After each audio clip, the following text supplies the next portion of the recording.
أنا معنا شيء ويا ثاني ولا معاه؟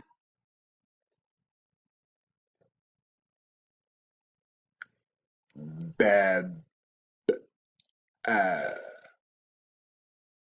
Babal River. Okay, little dive into the past. Let's dive a little farther.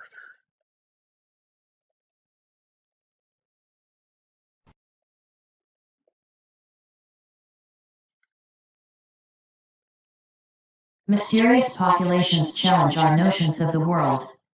Some remain shrouded in the shadows of time, others are enigmatic because of their isolation or unique origin stories.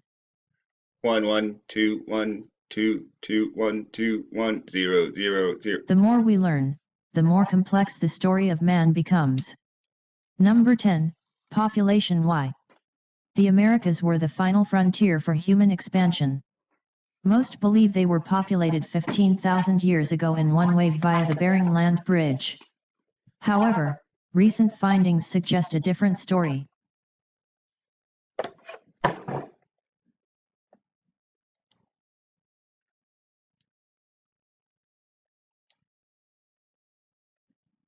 We're gonna go to Isaiah.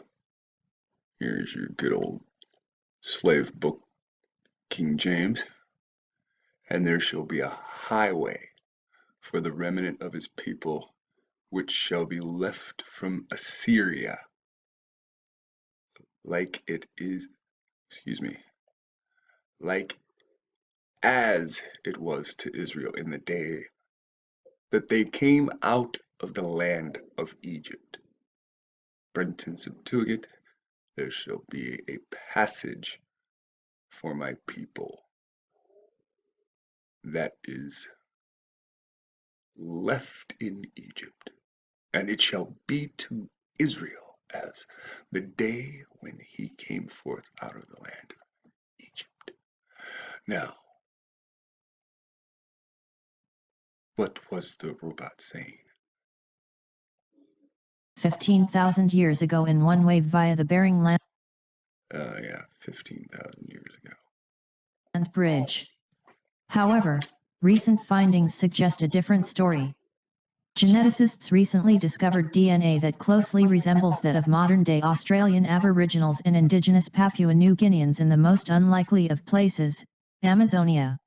Oh, okay, so this is the same Amazonia that matches the name of the Amazon River in Africa. Same Amazonia that matches the Amazon River in South America.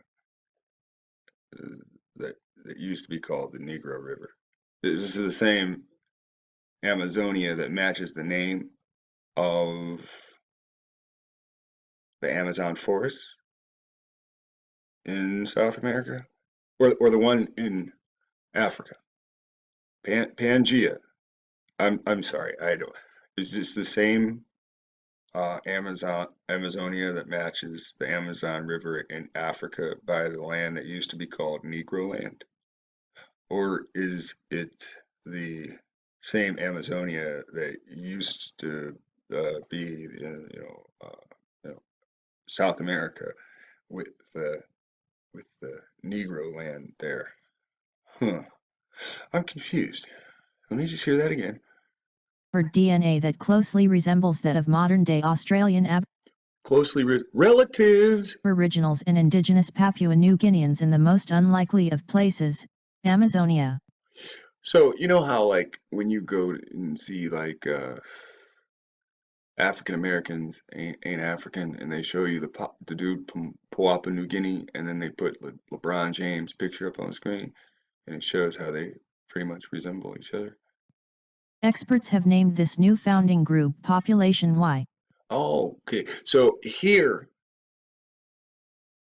in the Great Lakes area, we have the really hidden DNA X2, right? Children of Xavier. Okay, so and now they've found blood. What? Y is what they called it. So let's just Founding group population Y. founding group population Y. These colonizers did not arrive via boat. Did you hear that? Just like we saw in Scripture, a passage. Right? And they said what? These colonizers, that would be the people that would be then native to this place. Over here and here, and see how that goes up to right there. You can spread that radius a little bit because that's that Adslan map that they argue about. Okay, so just so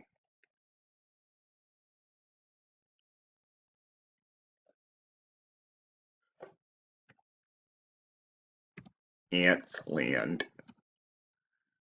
So okay, so he's just gonna cut me off and just tell me for me. All right, that's what I respect about Google. Even though it's trying to hide everything, it's still gonna be like, I know everything. Ha ha. So then we can look at an ancient map and then we can say, hey, look, they claim this is ancient.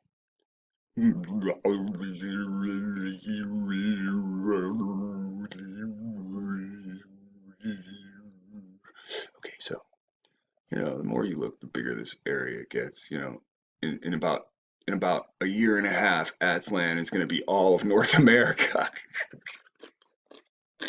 Because I mean, what they're trying to do. Never mind. Let's just.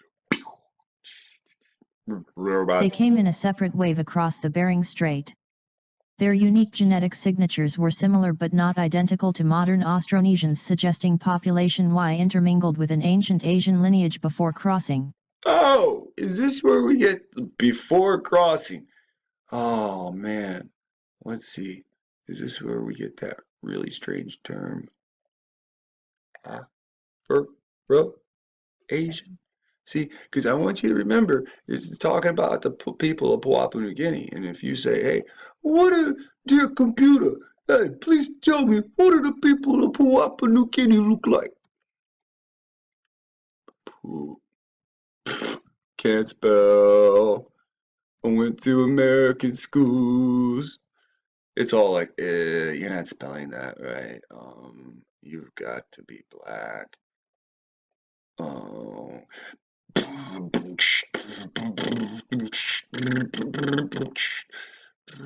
My bad. I like my own music because it only contaminates me. All right, so there you go. They're giving you guys the middle finger. They take this thumb and stick it. You guys don't even know it. Look, the stronger they make it, look, see how he points that at you like a gun? I bet you think he's saying hello. They're all like, get out of here. See him carrying that pig? In 2003, suggesting population Y intermingled with an ancient Asian lineage before crossing. In 2003, Brazilian scientists were shocked to discover. Right. Now check this out. When you go to Afro-Asian, right, they're going to show you, right, this refers to any person mixed of African and Asian. Now remember, they didn't call it Africa, it was Negro land, all right? This is why they spent all that money getting the term Negro off the birth certificate, right? Now, let's say it used to be 22 million. Let's say 100 million, 100 mil. Wait, let's put that dollar sign up there so the computer. 100 mil to remove Negro from, yeah, if I put that in, you could see all kinds of shit that popped up. I'll give you 100 million to remove the Negro. And then it's like, right, you got all kinds of websites to remove Negro from birth.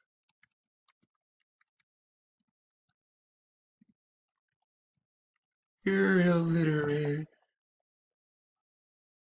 So U.S. government removing the term Negro. Okay, now listen. Last year, they spent $22 million to start the process, okay? Now they've reached 22 million birth certificates, and what they do? They spent $100 million. Whoa, guess who paid for that? So all taxpayers are paying to remove the word Negro from your birth certificate, because it goes back to, let's all guess. You guys know what it goes back to. It goes to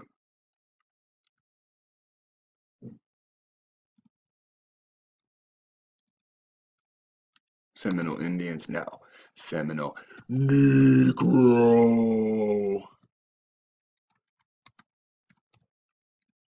Indians. Okay, so why is this important? Because they fucked up and they put this symbol here. And why would they put that symbol there? Well, see how they show you these pictures of you in suits and shit? Yeah, that's once you traded up. That's once the war was over. This is what you used to look like. Now let's blow it up. Oh, it ain't gonna blow up no bigger than 100 though.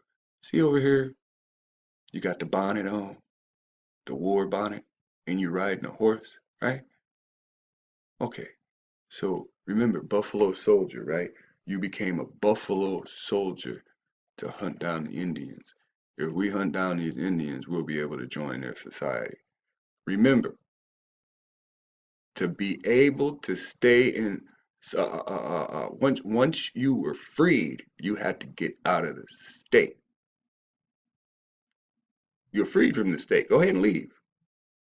So then you go into the next state and you're a new nigga to them. 12 Years a Slave. I haven't seen the movie, but I've seen clips of the movie. What they do, they hijack the dude when he goes to another state, strip him of his paperwork to prove that he was free. Today, that'd be strip you of your driver's license. That's all they have to do is prove to prove that you're not a second-class citizen, because you're still, you're black. We're all black. Yellow, dark brown, no matter what your real shade is, we're all black, because we're on this Freemason fight, right? That's what it's all about. The Indian Wars, that's what it's all about. Taking you out. Because we're taught that we're fighting over black and white. We're not fighting over black and white. We're fighting over soil. It's always been over soil.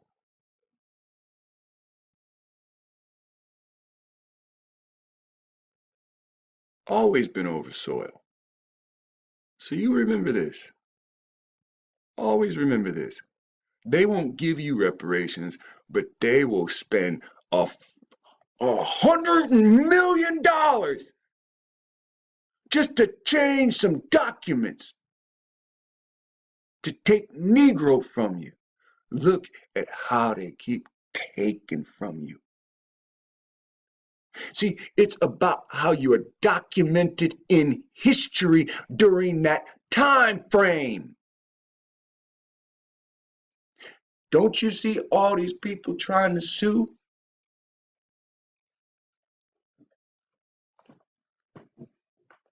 Because that's what it's really about. That's what it's really about. Now, let's go back to this for a minute. Papua New Guineans in the most unlikely of places, Amazonia. Experts have named this new founding group Population Y. These colonizers did not arrive via boat. They came in a separate wave across the Bering Strait. Their unique genetic signatures were similar but not identical to modern Austronesians, suggesting Population Y intermingled with an ancient Asian lineage before crossing. In 2003, Brazilian scientists were shocked to discover Polynesian DNA in the bones of the extinct Botocudo tribe. However, the Botocudo anomalies are different from the recently discovered ones. The populating of the Americas was far more interesting and diverse than previously imagined. Number 9. Okay. So, you understand, they went from telling you about Papua New Guinea people to talking to you about them intermixing with ancient Asians, to the creation of this, because this is when they say, well, the peopling of America is far. To discover Polynesian DNA in the bones of the extinct Botocudo tribe. However, the Botocudo anomalies are different from the recently discovered ones. The populating of the Americas was far more interesting and diverse than previously imagined. Number 9.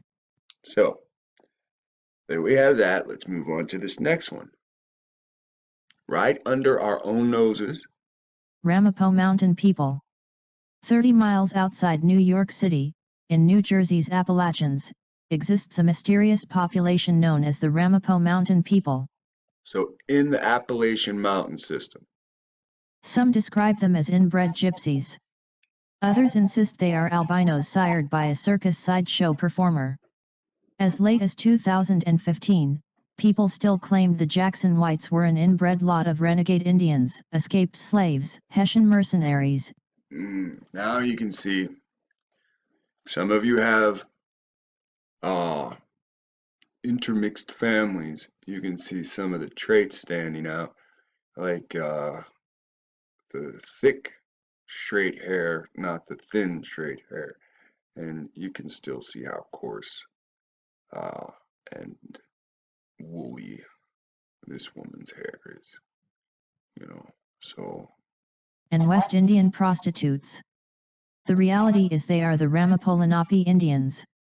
Many Ramapo Lenape share surnames like de Groot, de Vries, van der Donk, and Man.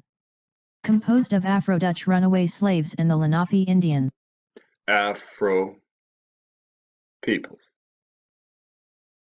You see how sly they are about that? Composed of Afro-Dutch runaway slaves and the Lenape Indians. Some took their... So, and the Lenape, right?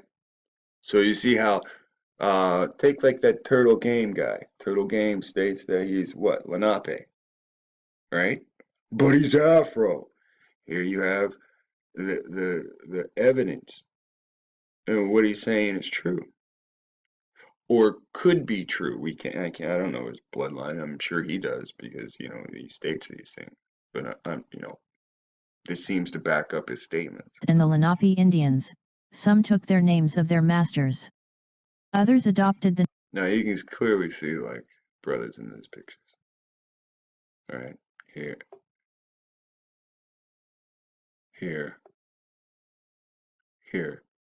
Now, if they're all Afro people, you can't tell because they're all wearing hats. But clearly, the person in number 2 position, 4 position, and 6 position are Negro. Names of prominent New Yorkers to hide their ancestry. They face discrimination from all sides because they do not meet Native American stereotypes. In 1993, Donald Trump claimed they don't look like Indians to me. The Ramapo Lenape even had trouble being accepted by other natives. Number 8. All right, so that was that one. Let's listen to another one. Why not? Guanches. The Guanche are the aboriginal inhabitants of the Canary Islands.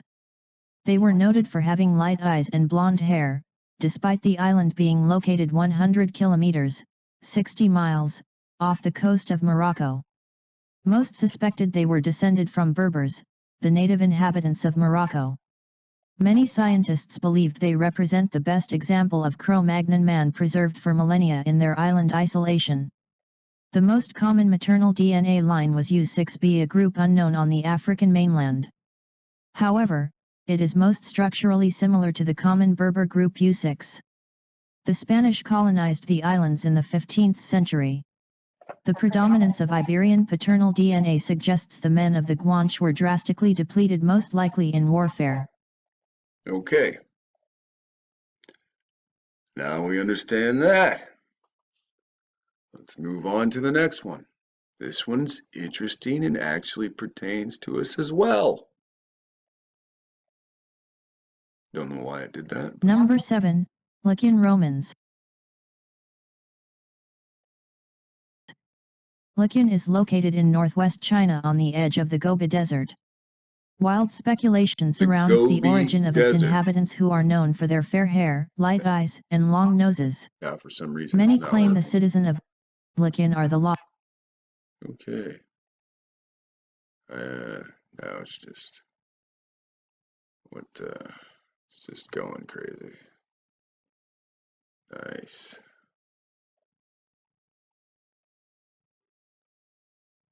Thanks. That's what we needed. So here we are. Easily solved. Computer. 3 BC, the Romans faced a devastating defeat against the Parthians. Legend. Now the Parthians, remember, when we saw the video about the arches, which is in my video collection now, it says that the Romans built what? An arch of triumph when they defeated Partha. Now, what'd the woman robot just say? The Romans faced a devastating defeat against the Parthians. So, a devastating defeat. They were defeated so bad,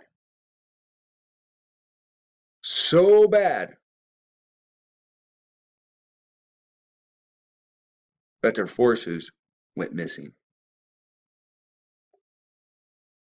So, let's hear it. Romans faced a devastating defeat against the Parthians.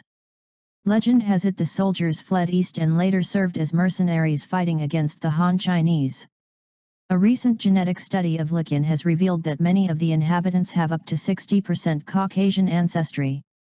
However, without the discoveries of artifacts, the Roman theory remains a myth.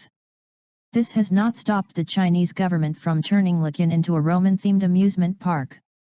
So far, they have invested $160 million into the project to attract tourists.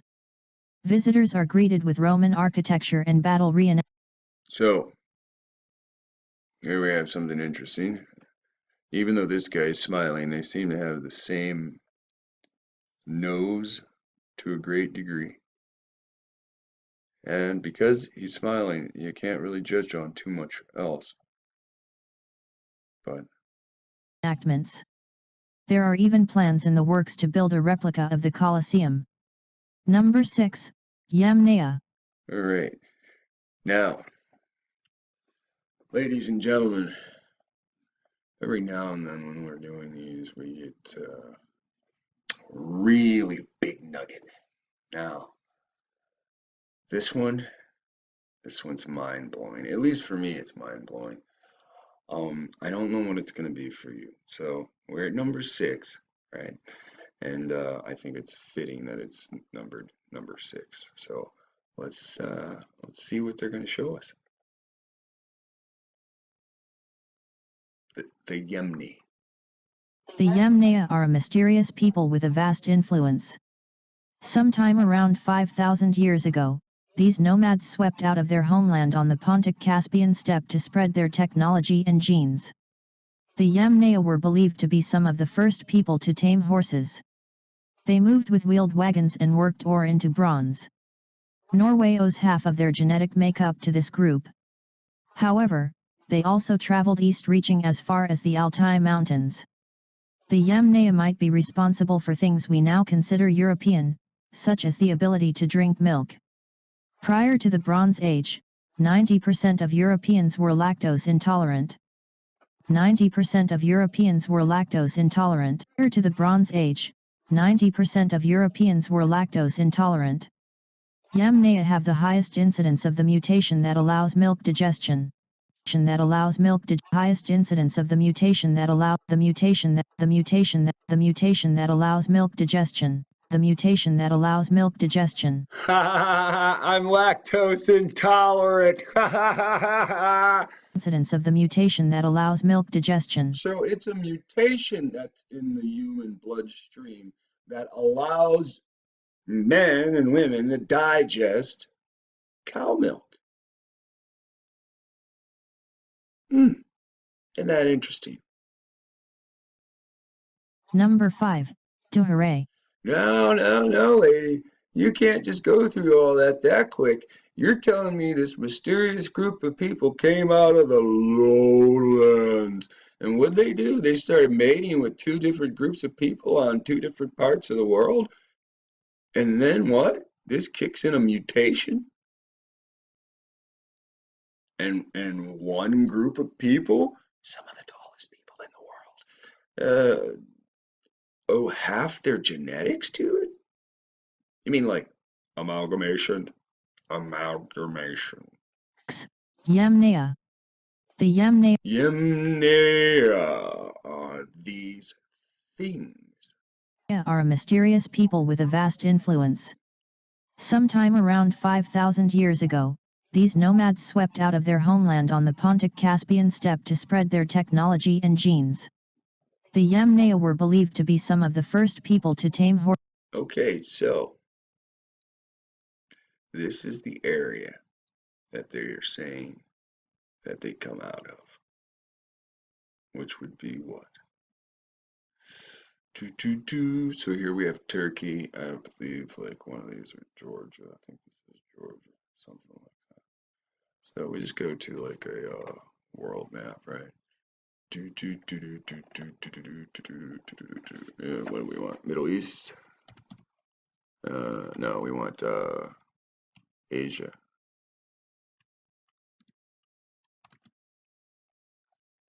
Why not just hit the P? Why not just hit the P? Oh yeah, that's nice and big. All right, where are we at? It's just classifying it as Europe. It's not giving me any goods. Is that Poland? No, Poland's not. Isn't that? See that how it's all blank? It's just part of Russia, I guess. Yeah. See, there's Turkey, and this is just part of Russia. I think that's European Russia today. I think that's called now. Horses.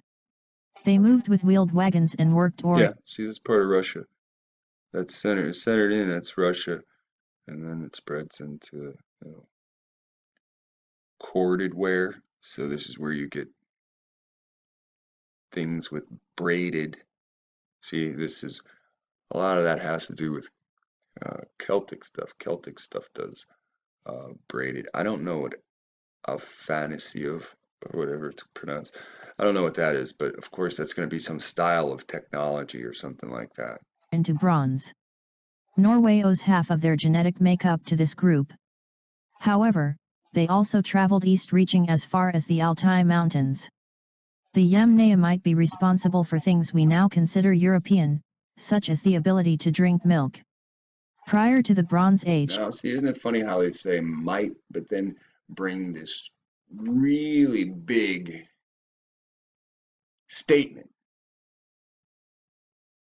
Well, these people are able to drink milk because of this. 90% of Europeans were lactose intolerant. Yamnaya have the highest incidence of the mutation that allows milk digestion. Number 5. Hooray. Okay, so there we have that. That's interesting, right? One group of people split into two and then infect the world in such a way. And notice she used the word influence in there too, right? All right. Anybody remember anything that influences man? Look at the influence, 50% of the genetics. That's It's a lot more than influence, isn't it? That's input, right? All right. The Duhare was an enigmatic group the Spanish encountered when exploring the coast around modern-day Georgia. First referenced in De Orbnov in 1000 when exploring the coast. The Duhare was an enigmatic group the Spanish encountered when exploring the coast around modern-day Georgia. First referenced in De Orbnov in 1530, they were taller than the Spanish, with reddish hair, light eyes, and full beards. They even raised dairy deer for making cheese, a practice unknown to indigenous Americans. A radical theory suggests they were descended from pre-Columbian Irish pioneers.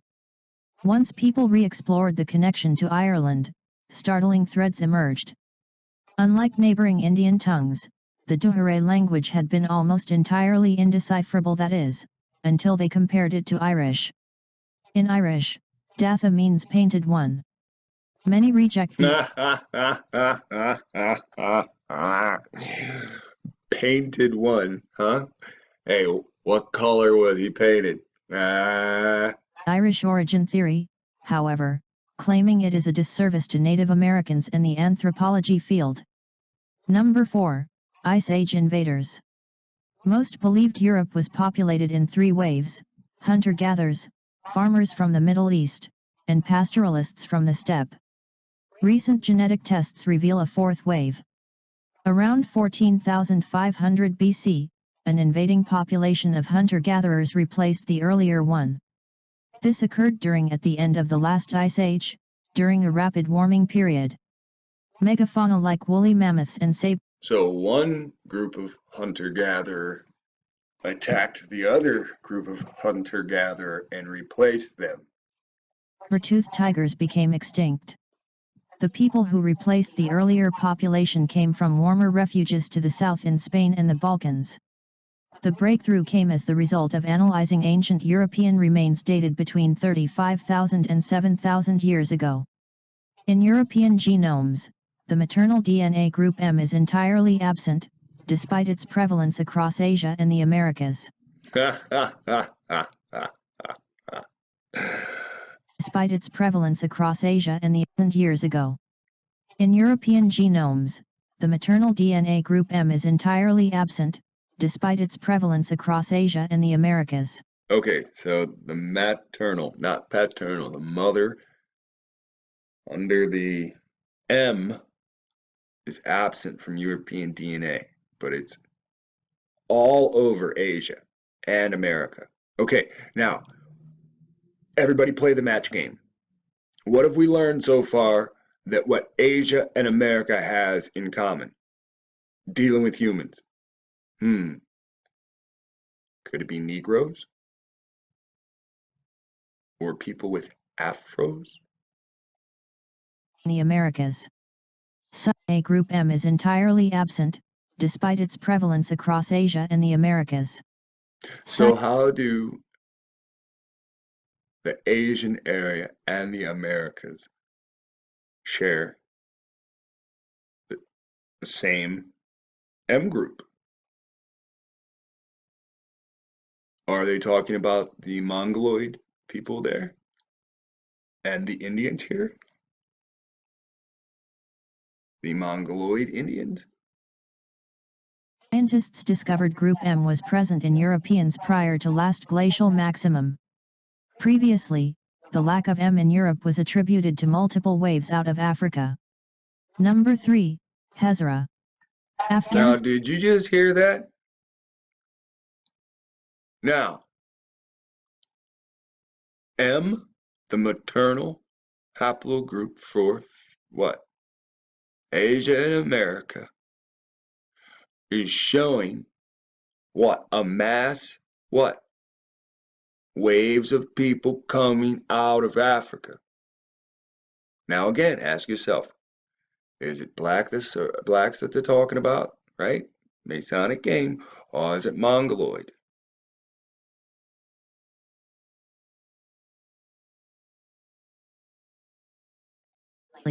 The lack of M in Europe was attributed to multiple waves out of Africa. Number 3, Hazara. All right. Now, if you've asked yourself that, and you're dying for an answer, it's easy to look this stuff up. Give yourself the time and start typing it into the search engine. Haplogroup M, maternal, Asia versus the same title, America.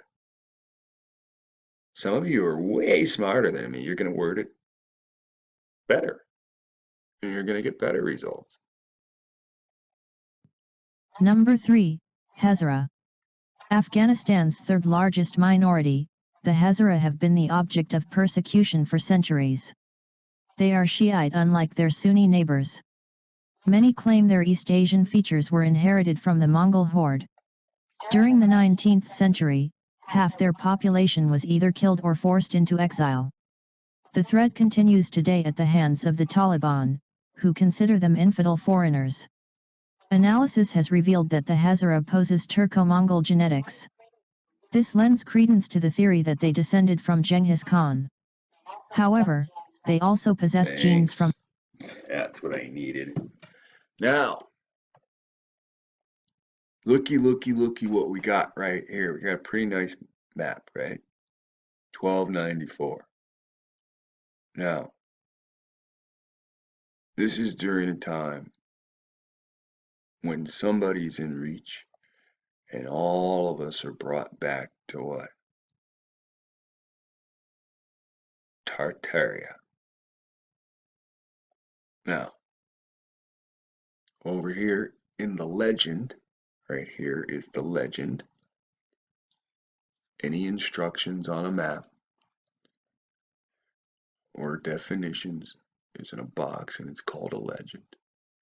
So here you have a purple line and it's the border of the Mongol Empire. Now anybody tells you there's no such thing as Mongols, they're just insane. Now, if you see the line, you'll see it extends all the way up here and then down and all into India and back over. Now, the red lines are the campaigns of Genghis Khan, and the green lines are the campaigns of his successors. Now, remember who his successors are, right? Sauron II, right?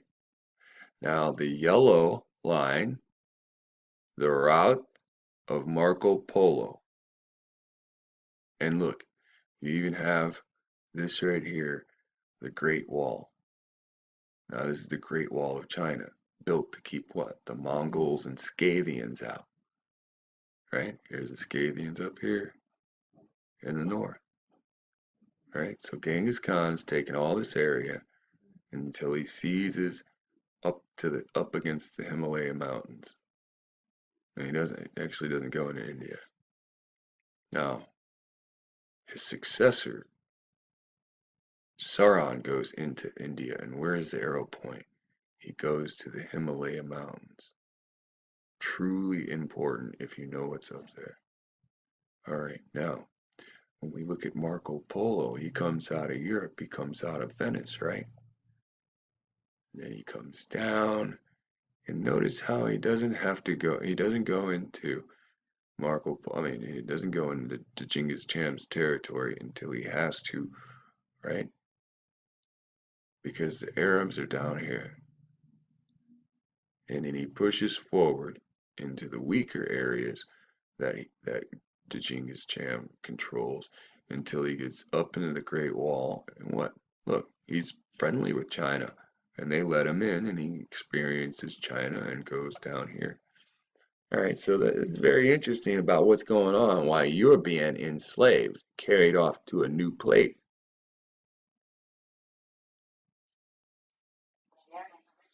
The area's original inhabitants, in addition to contributions from Tajik and other Silk Road travelers. They now comprise half of Kabul's population. Number 2, Toda. The Nilgiri Mountains in southern India are home to the mysterious Toda people.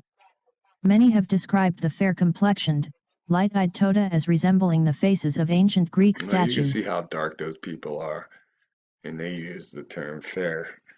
Now, you can argue that with whoever you want.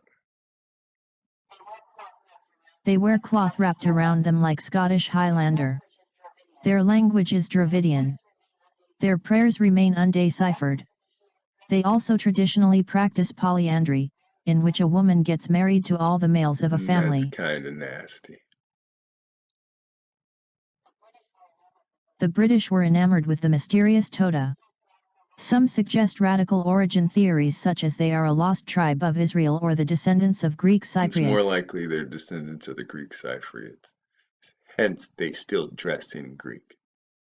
The Cypriots were when the men were killed, the women were enslaved, and they were treated very badly.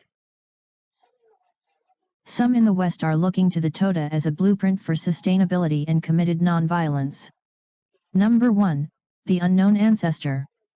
Non-Africans owe 2% of their genome to Neanderthals. Certain populations of Oceania, like Australian Aboriginals and Papua New Guineans, received 4% of their genetic information from the enigmatic Denisovans. These hominids also bred with the ancestors of East Asians. Ooh. Now, when we learn about the Korean War, and then it secretly tells us this history of how the Korean people were created. Right? And you just heard, in the Korean people's blood, just like some places in the Solomon Islands. She said specific places. I'll rewind it if you want me to. I know you guys are annoyed with that shit, but you're learning. They all mated with something funny. Of East Asians. Now, how many people think that looks like a hobbit? How many people think that looks like Frodo? These hominids also bred with the ancestors of East Asians. Hobbits, hominids. Initial analysis of these ancient genomes was done with samples riddled with gaps and errors. Neanderthals, right? Up here in Germany, don't put on with it, I guess maybe whatever. And then the Denisovians, right? And they're saying they can they got a trail of bones of these bodies going in this direction. Updated, high-quality sequences of these ancient species reveal that these groups bred together far more frequently than previously imagined. What's more, the Denisovan genome reflected the genetic influence of an unknown species of... Now look, think about biblical ham. You have right there in the Chinese. Okay? So... Human. Presented at the Royal Society in London, the results immediately... What does she call it? I can't remember what she called these things. But there you have, they say hobbits right there. Come on, people. They're putting this shit right in front of us. Based on evidence. Not, whatever. Unknown species of human. Presented at the Royal Society in London, the results immediately sparked a firestorm of speculation. Some anthropologists suspect Homo heidelbergensis. This hominid emerged from Africa 500,000 years ago and gave rise to the Neanderthals of Europe. Perhaps they lingered on in Asia. We are now looking at a Lord of the Rings type world in which multiple human species coexisted and mated.